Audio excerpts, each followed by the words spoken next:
తండ్రి కుమార పరిశుద్ధాత్మకు మహిమ కలుగునుగాక. ఈనాటి జీవవాక్యం. ప్రభువు ఆర్తుల మొర వినును. ఆయన చెరలోనున్న తన ప్రజలను అనాధారము చేయడు. కీర్తన 69 వచనము 33. ప్రభునిచే మిక్కిలిగా దీవించబడుతున్న ప్రియ దేవుని బిడ్డలారా, సహోదరి సహోదరులారా, ప్రభువైన దేవుడు మేము తన ప్రేమతో కరుణతో నింపునుగాక. లోకంలో ఉన్న ప్రజలందరూ ఏదో ఒక సందర్భంలో ఏదో ఒక సమయంలో బాధలను అనుభవించిన వారే. ప్రస్తుతం కూడా చాలామంది తట్టుకోలేని బాధతో రోధిస్తున్నవారే. అలాంటి వారు ప్రభుని వైపు చూసి ప్రభుని మొరపెట్టినట్లయితే తప్పనిసరిగా ప్రభు వారి మొరలను ఆలకిస్తాడు, తగిన రీతిగా స్పందిస్తాడు.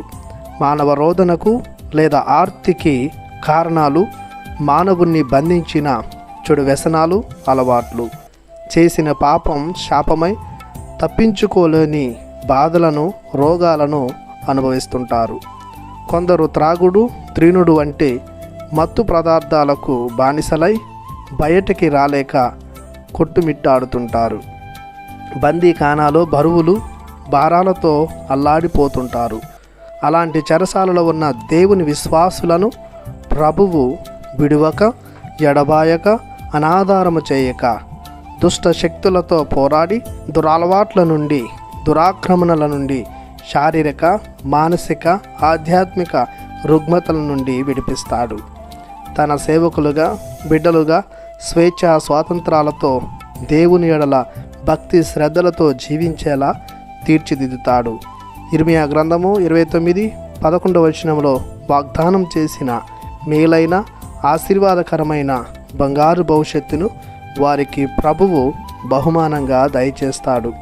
కావున లోకానికి, లోక ప్రమాణాలకు తలయొగ్గి చీకటి శక్తుల చెరలో జీవించక స్వేచ్ఛ స్వాతంత్ర్యాలను, జీవితానికి భద్రతను, భరోసానిచ్చు దేవుణ్ణి ఆశ్రయించి ఆరాధించుదాం.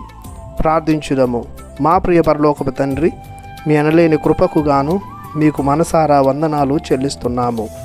మీ ఎడల విశ్వాసముంచి జీవించే దీనుల, దుఃఖితుల మొరలను ఆలించి మీ ప్రేమతో పాలించమని మీ ప్రియ కుమారుని అతి పరిశుద్ధ నామములో ప్రార్థిస్తున్నాము తండ్రి.